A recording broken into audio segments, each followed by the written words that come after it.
Our expert on urban housing today is David Fink. David deserves some congratulations. He was able to retire this month, I understand. But David was most recently the policy director with the Partnership for Strong Communities. David is also the staff director of Home Connecticut. That was the state's campaign, charting solutions to the shortage of workforce housing, that is affordable housing to public employees, young professionals, families, and others across the state. David has testified before the U.S. Senate Banking Committee and the Connecticut General Assembly on how housing creation relates to transportation policy and community development, and on which he has spoken and written extensively.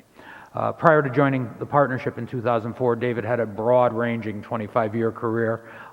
He was a newspaper reporter, an editor, and an opinion writer. Please join me in welcoming David to this discussion on sustainable communities. David. Well, thank you. Can you hear me? Okay. Thank you, Rick. I'm going to go really quickly, even quicker than Laura. Laura and Tim both talked about talent as the commodity, the natural resource of this information economy. Well, talent needs a place to live. And so I'm going to talk a little bit about housing and what that talent is looking for in terms of a home. And then talk about the connection between housing and transportation. The market, as many of you know, has changed. A lot of us thought we knew a lot about housing, and then we found out that everything changed about 5 years ago. There is a huge demand for multifamily housing across the nation, but also in Connecticut. A lot of that is being driven by demography. Connecticut in 2010 had an over 65 population of 14% in 2010. By 2030, it will be 21%, a 50% increase, and that is fairly standard town by town. All of your towns are getting older. Those boomers have not saved as much as many of us may have been fortunate enough to do.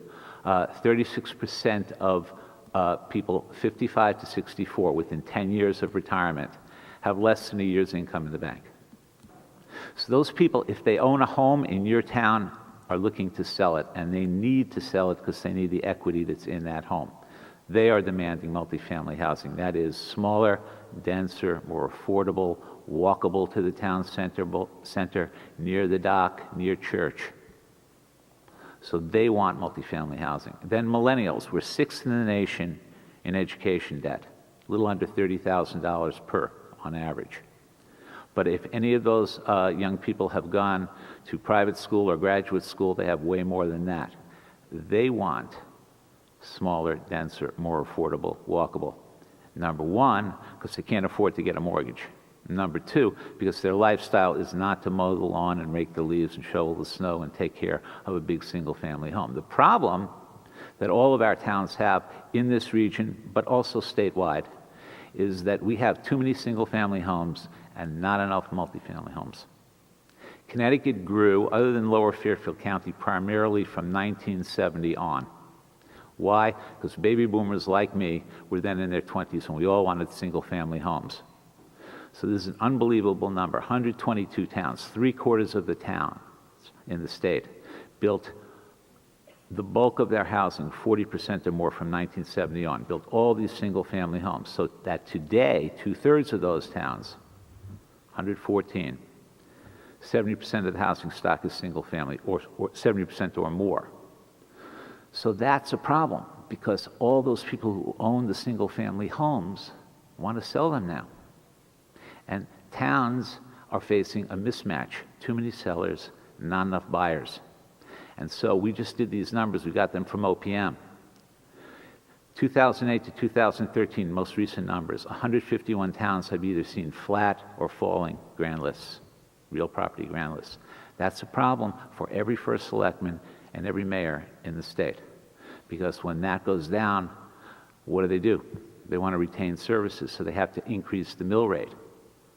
But if you increase the mill rate town-wide, it's not going to affect every town the same way. So Laura's value may have gone down, increase the mill rate, she pays the same for taxes. But if mine didn't go down, now I'm paying more. I go down to see the first selectman and say, what do you mean? What are you doing? He may get cold feet, and so what he does is he lowers the level of services. that can create a downward spiral in all the towns, because you want to react to that lower grand list, and so you lower services, and that makes the town and the housing less attractive. So what do?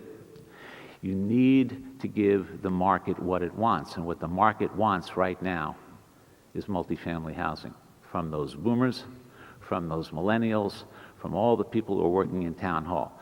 We did the numbers again, Department of Labor website, 680 occupations in Connecticut. I didn't realize there were that many. Half of them make less than $48,000 a year. Do the math, that's $4,000 a month. 30% of that for housing is about $1,200. If you don't have housing that people can buy or rent for $1,200 or less, you're not going to attract those young people. That web designer is not making a lot of money. He's making about $30,000 a year. The artists, the musicians, the people who know how to write code for smartware, all those smart people in what Richard Florida called the creative class, you want in your towns, because your towns are otherwise getting older.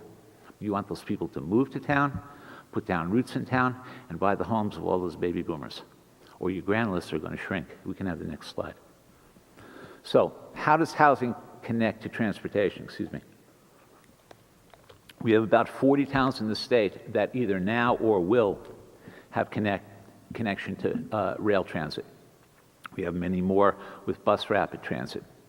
This region is lucky enough to have that branch line, and I take Commissioner Rediker at his word. He's going to expand it. You need to put housing and jobs near those stations. Housing is 32% of every budget, the average budget. 19% for transportation, except if you live within a half a mile of transit, it's 9%. Now, the price of oil has gone down, the markets have reacted, and gasoline is great for those of us who need to buy gasoline, $2 a gallon. Well, the price of oil is going to correct, and the price of gasoline is going to go up. And so it's going to be much more attractive to be able to live near rail, either to not have a car or not use it, and therefore have to maintain it and gas it up and insure it. So if you put housing near transit, you will be creating a great place for someone to live, especially someone who's making less money.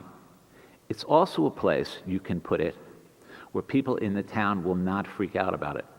You're not going to mess up a neighborhood, you're not going to mess up transit patterns, because near the station is a good place to put the kind of density you need. It's also going to be walkable to other services in the town. You can, in doing that, create great areas. Other towns have done it, where there's recreation, where there's dining, where there's a gathering place, a nighttime district. So I would ask you to think hard about changing the housing stock, widening your housing options, and doing it in the right place. That can help your grand list, that can attract young people to your town, it can give your boomers a place to downsize and bring new vitality. Thank you, David.